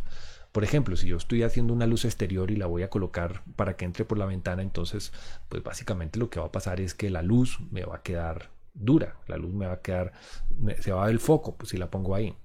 Si la pongo mucho más lejos y la dirijo, puede entrar de una forma natural, como una luz natural externa que estuviese entrando por la ventana. El mayor problema de las luces que logra que se vean sintéticas es que notamos el truco. Por ejemplo, si yo estoy en una casa, o sea, por ejemplo aquí, si una luz entra por acá en este sentido, sería la luz del sol, y de repente tengo la misma luz del sol entrando por este sentido, pues automáticamente el ojo, el cerebro va a decir, ahí hay una falla. Hay una falla porque la luz del sol no puede tener el mismo ángulo por las dos ventanas. Eso sucede muy regularmente, que uno ve una ventana y de repente las sombras, en vez de estar así paralelas, están así. Obviamente porque hay un punto de luz colocado allá. Básicamente, a lo que hay que llegar con esto es a inventarse una estructura con la cual el truco de haber colocado la luz no se sienta, y ahí es donde no se ven artificiales. Otra cosa que hace que las luces se vean terriblemente artificiales es la mezcla de tonos de luz. Por ejemplo, tenemos unas luces que son muy marcadas en un tono, por ejemplo las luces de tungsteno que son muy rojas, o algunas luces de LED que son muy azules, o las diferencias de contraste entre la iluminación natural y la iluminación artificial. Hay que tenerle cuidado a eso, pero también tenemos que tener en cuenta que el mundo que vivimos hoy en día es multicolor. Digamos, si uno mira las películas de los 80s, había un trabajo muy especial para que las luces tuviesen el mismo tono. O sea, ellos decían, todas las luces tienen el mismo color. Si vemos, por ejemplo, aquí atrás, miren, hay 4 colores de luces diferentes. Hoy en día eso ya está aceptado. Nuestro cerebro lo acepta de una forma natural. Eso ya no lo vemos como un elemento artificial. Lo estamos viendo como algo normal, como algo que ocurre regularmente. Entonces, un poco el tema con esto es, no le tengamos miedo a lo artificial. Enfoquémonos en más bien qué es lo que queremos conseguir con esas luces. Porque cuando ponemos una luz es por algo. Les voy a dar un parámetro de error, algo que no deben hacer. Nunca pongan una luz para alumbrar. Es usualmente lo que hacen. Nosotros decimos, uy, hay una luz acá, entonces venga, necesitamos, como hay una luz, pongámosla. Y esa esquina está oscura, iluminémosla. Ese es un error garrafal. Cada vez que se coloque algo, si ustedes colocan el actor en una postura, la cámara en una posición, la luz tiene que estar colocada también de una forma que apoye a la narración, que apoye algo importante, que diga algo. Entonces, básicamente, si no tienes algo que decir con esa luz, pues no la hagas, no la pongas.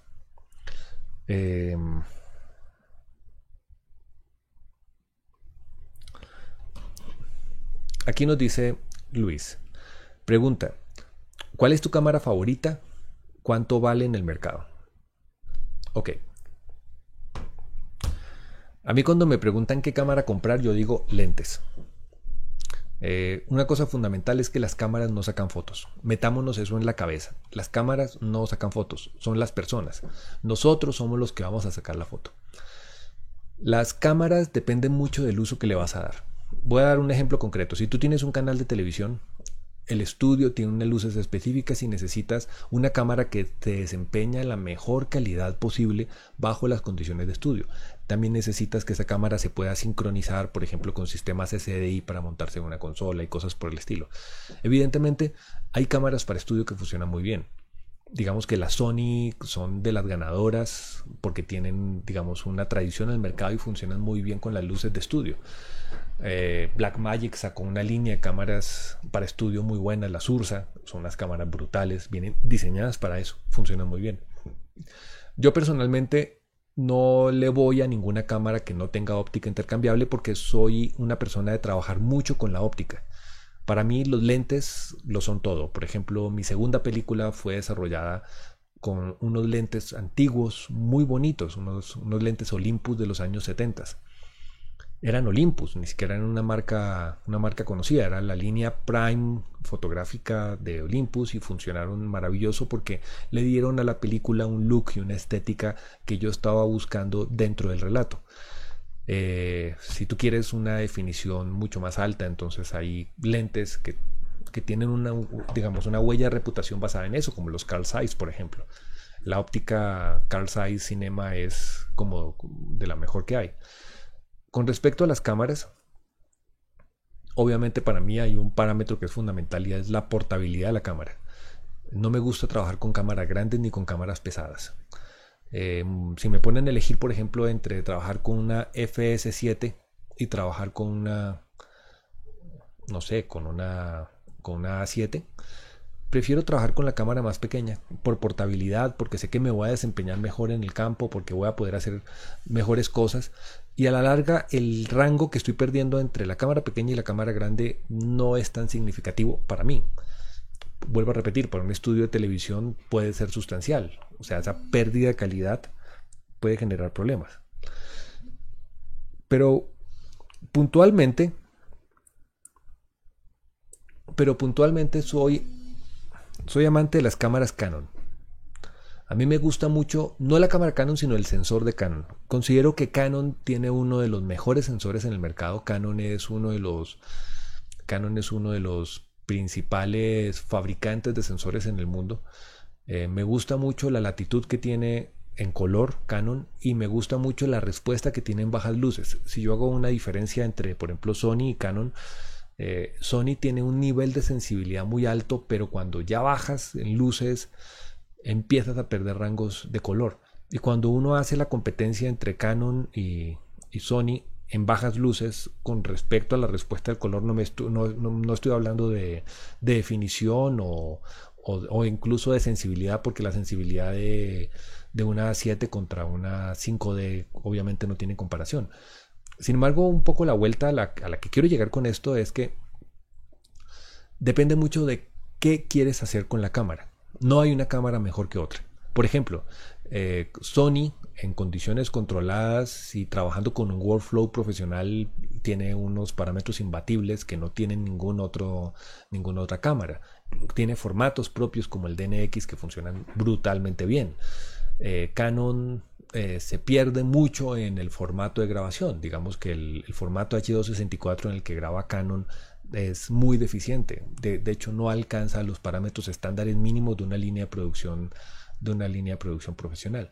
Pero como quien dice, cada quien come mocos a su manera. Yo, por ejemplo, me desempeño muy bien con las Canon, saco el producto que necesito y trabajo bajo las condiciones que necesito con mi workflow y con mi estándar de producción.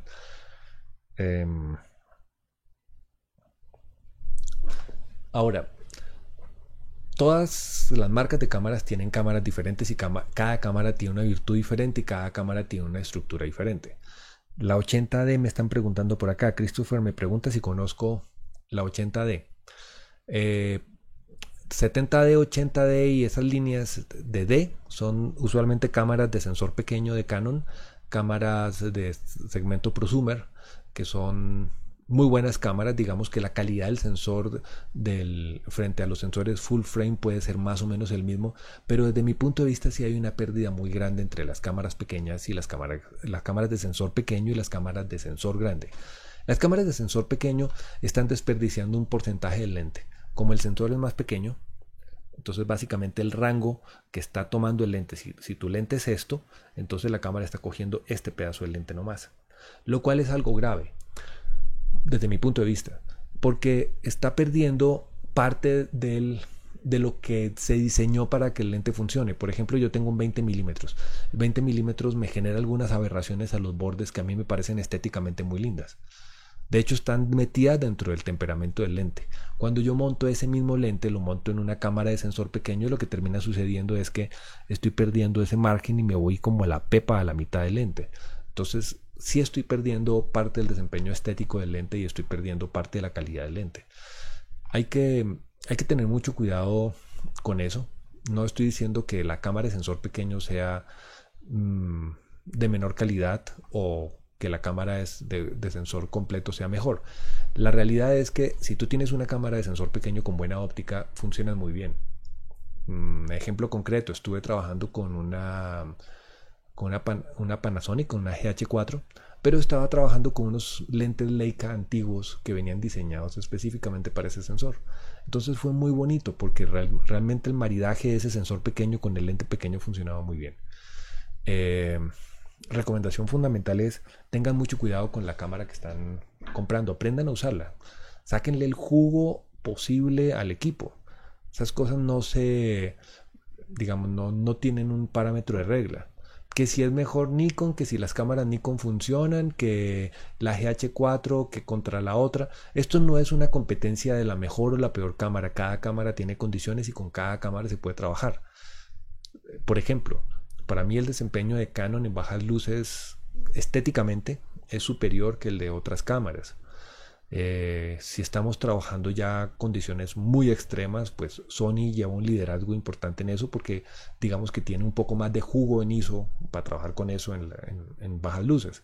Sin embargo, tienes que tener ciertos malabarismos en postproducción para sacarle el jugo real al material, porque lo que termina sucediendo es que haces cosas muy chéveres, pero cuando llegas a postproducción el resultado final no es lo que puede llegar a ser.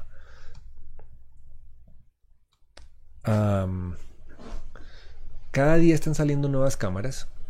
Digamos que yo empecé trabajando con una 5D estándar. Luego, cuando pegué el paso a la 6D que utilizo en este momento, el paso fue abismal, porque la cámara duplicó o triplicó la calidad del sensor. Y obviamente eso generó unos cambios estructurales muy profundos en lo que estaba haciendo. Hace poquito estuve trabajando con una 5D Mark IV que ya graba 4K, que han mejorado muchísimos parámetros del formato de producción. De verdad es un cambio sustancial. Yo creo que puede ser otra vez 2-3 veces la cámara que estoy manejando en este momento. Y eso va a seguir, progresivamente va a seguir. Cada vez van a salir mejores cámaras. Ya se anunciaron las nuevas versiones de la 7, la 8, que va a ser una cámara de unas condiciones pero absurdas. Estamos hablando de millones de ASA con 90 megapíxeles y con una cantidad de cosas realmente absurdas. Entonces en esa medida yo me atrevería a decir que si alguno de ustedes está pensando en comprar una cámara, si alguno de ustedes se quiere meter en la inversión de sacar adelante un proyecto de vida en el cine, lo hagan en inversiones que sean más perdurables. Yo no le invertiría tanto dinero al cuerpo de la cámara como a los lentes. Un lente es una inversión perdurable en el tiempo.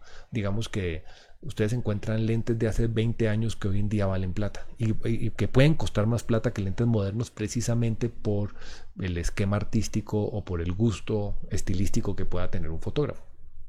En cambio, el cuerpo de la cámara en 6 meses no va a valer nada.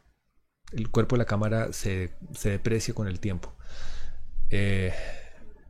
Tener lentes a veces es más importante que tener buena cámara, porque finalmente los lentes dan un componente estético que no lo encontramos desde otras dimensiones de trabajo. Un lente es una cosa que de verdad te puede cambiar un perfil de producción.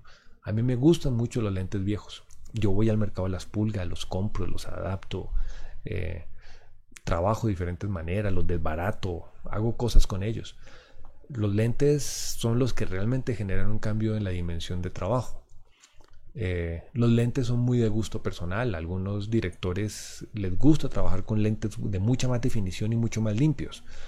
A mí, por ejemplo, me gustan los lentes que tienen alma, que tienen defectos, que tienen su propia estructura. Eso sí, depende del gusto de cada persona y depende también de cómo quiere manejar su equipo. Entonces, bueno, no sé si tengan alguna, alguna pregunta más. Yo creo que voy a empezar como a cerrar el directo. Entonces,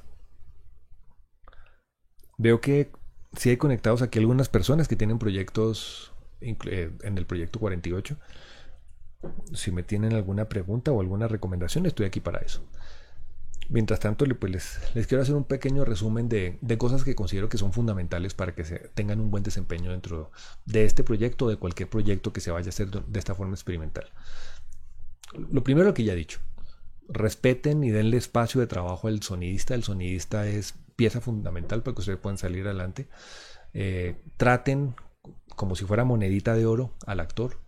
El actor es uno de los elementos fundamentales.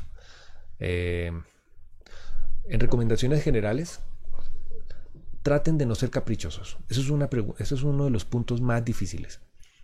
Ustedes háganse muchas preguntas y sean críticos con su proyecto. Háganse preguntas tan radicales como: ¿y si este proyecto no ocurriera hoy sino en el futuro, cómo sería? O si no fuese una historia de época, sino la fuese a transmitir a esta época moderna, ¿cómo sería la puesta en escena? Si mi actor fuese otro actor, o si la locación fuese diferente. O sea, si esto en vez de ocurrir en un colegio rico, ocurre en un colegio pobre. Estas preguntas les van a llevar a ustedes a contrastar lo que están haciendo de una forma muy concreta y llegar a momentos en que ustedes mismos puedan decir: me estoy equivocando en este enfoque y lo puedo hacer de otra forma completamente diferente. Eso es fundamental para que ustedes puedan construir de alguna forma un diseño de producción más acercado a la realidad. Mejor dicho, si ustedes son capaces de modificar el guión frente a la producción, pueden ahorrar tiempo, pueden mejorar el desempeño del producto. Dense en esa libertad, ese espacio creativo para poder cambiar cosas sobre la marcha. Lo siguiente que les puedo recomendar es: aprendan para qué son buenos, o sea, descubran cuál es el talento cada uno de ustedes y trate de delegar el resto de cosas. Por ejemplo, tú eres un cámara y eres muy buen cámara, pero te falla el foco.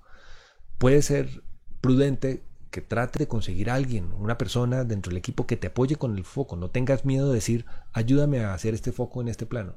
Porque muchas veces ese tipo de cosas hacen que tú te puedas enfocar a hacer mejor tu trabajo.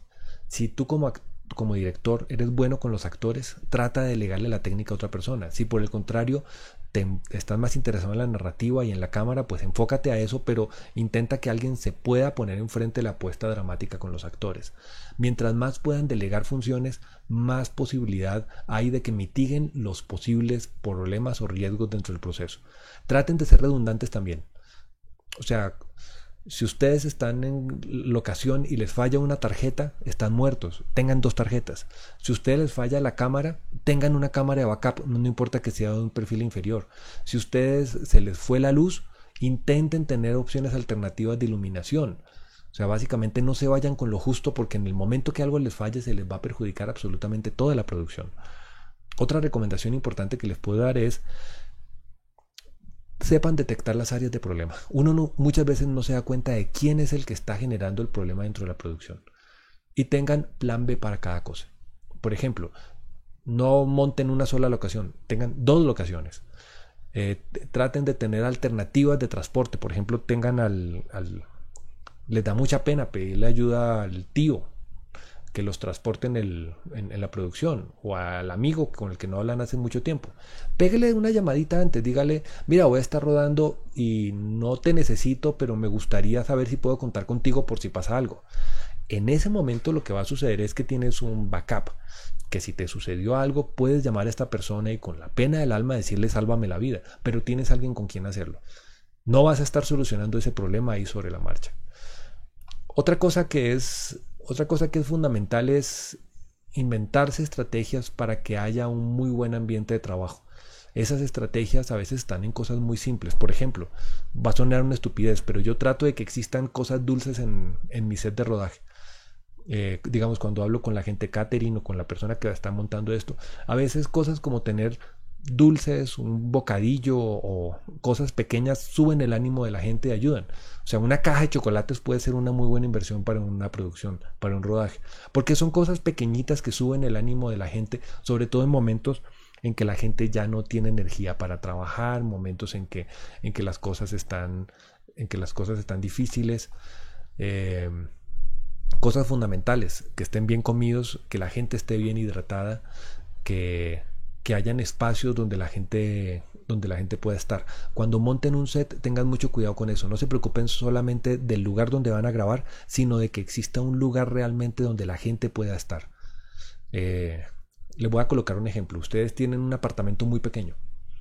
El apartamento no tiene condiciones específicas para hacer el plano y para tener a la gente. Entonces, cuando uno se pone a ver, las 4 personas de producción terminan metidas en una esquina apeñuscadas durante 2-3 horas mientras el resto del equipo está produciendo el plano. Ese es un desgaste innecesario para el personal y hay que tener mucho cuidado porque uno no prevé ese tipo de cosas en una producción. Lo que les estoy diciendo es algo que puede sonar un poco estúpido, pero ténganlo presente. Sepan que hay una panadería enfrente donde estos tipos en esas 2 horas pueden descansar, ir y comerse un pan y estar tranquilos, y se los va a llamar y que van a llegar en el momento en que se los va a citar. Sean muy claros con eso. En un equipo de producción no todo el mundo tiene que estar al tiempo. Traten de dividirlo en avanzadas, por ejemplo. Que haya gente que se encargue de hacer avanzadas y que cuando ustedes terminen de grabar en una locación, esas personas se puedan desplazar a la siguiente locación para ir avanzando. Igual tiene que el proceso después de la avanzada tienen que estar las personas que limpian el set. Muchas veces esas cosas se le pueden a uno salvar la vida. Es básicamente que pensar que dentro de estos procesos redundantes debería existir un transporte para la gente de avanzada y un transporte para los que están haciendo producción. Uno ese tipo de cosas pequeñas no las considera y son las que realmente terminan comiéndole tiempo en una producción. Cosas como, por ejemplo, terminé de rodar y no me puedo ir porque toca limpiar el set, no puedo entregar la casa despelotada y ese tiempo de limpiar el set me está comiendo un tiempo vital del siguiente set. Cuando hagan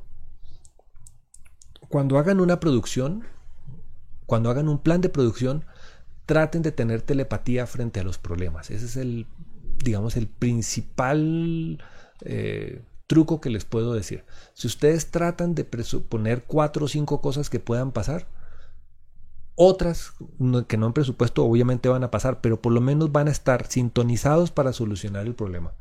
Porque una producción, sobre todo una producción para ser realizada en 48 horas, es solucionar problemas. Todo lo que ustedes planearon va a salir mal. Las cosas que tenían listas van a fracasar. En esa medida, mientras más simple sea la producción desde su base, mientras más marco creativo tengan ustedes para adaptarse a los problemas que se generen, mientras más claras tengan las opciones alternativas, obviamente mayor posibilidad de éxito van a tener. Y aquí, digamos que la peor forma de perder es dejar de ganar. Digamos, es terriblemente triste y doloroso haber tenido una opción importante que no se aplicó por tiempo, por un problema inesperado o simplemente porque no la organizamos bien. Tengamos mucho cuidado con eso. Cosas como, por ejemplo, toda esta secuencia la puedo grabar de noche, o esto era de noche, se puede pasar a día. Todo mi corto es de noche, ¿voy a grabar solamente de noche o será que puedo falsear la locación? ¿Será que puedo utilizar parte de las 48 horas para montar ese set? ¿Será que lo he podido preparar antes? ¿Será que yo puedo tener la casa lista 3 días antes? Ese tipo de cosas son estructurales y son muy, muy importantes para sacar adelante una producción.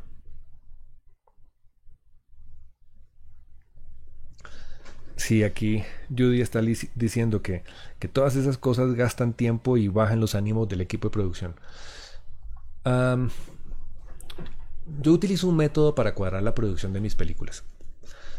El método es dividir los planos. Los planos los divido de acuerdo a 3 vertientes fundamentales. La primera vertiente son los planos costosos. La siguiente vertiente son los planos baratos. Y la tercera vertiente son los planos wow. Voy a describir cada plano. Plano costoso es plano que cuesta plata. Es plano que se le tiene que ver la producción, plano que tiene que un parámetro de producción específico. Los gringos utilizan el 80% de la inversión del presupuesto global de la película en menos de un 10% de la película. Esto suena estúpido, suena absurdo, pero realmente funciona, porque resulta que esos 5 minutos que tienen la mayor parte de desempeños de efectos especiales se convierten en lo que le da el tono, el perfil, el nivel a la película. Entonces no está mal pensar en que ustedes vayan a gastar tiempo, recursos y una parte muy importante en un pedazo corto de la secuencia. Y eso se elige. Se elige porque toca producirlo. No es descabellado que si ustedes van a hacer 7 minutos de película, gasten un solo día de producción a producir 50 segundos de película. Si eso va a generar el impacto y va a subir el nivel al punto de la película, y si no perjudica el resto del producto, obviamente.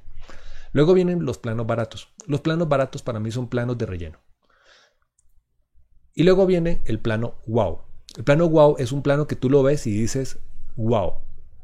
El plano wow no necesariamente es un plano costoso. Plano wow es un plano que tiene algo que es especial. Plano wow, por ejemplo, puede ser un atardecer bellísimo. Plano wow puede ser el efecto que produce simplemente mover un trípode para panear y mostrar algo que no se veía dentro de la escena. Plano wow puede ser algo que tenga una fotografía especial y muy bonita.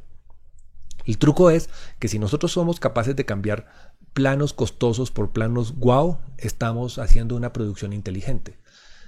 Voy a dar los siguientes parámetros que son fundamentales. Los siguientes parámetros son: nunca hagas una inversión en un plano costoso que no se vea.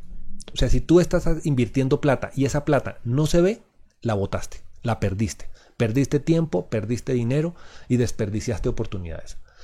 Luego, nunca hagas un plano barato que no tenga un cuento. Cada plano de tu película tiene que tener algo especial, ya sea el encuadre, ya sea la posición de la cámara, ya sean el ritmo, los tiempos, no importa, puede ser un actor contra un fondo blanco indeterminado dentro de un apartamento. Traten de que cada plano que sea barato tenga un cuento especial.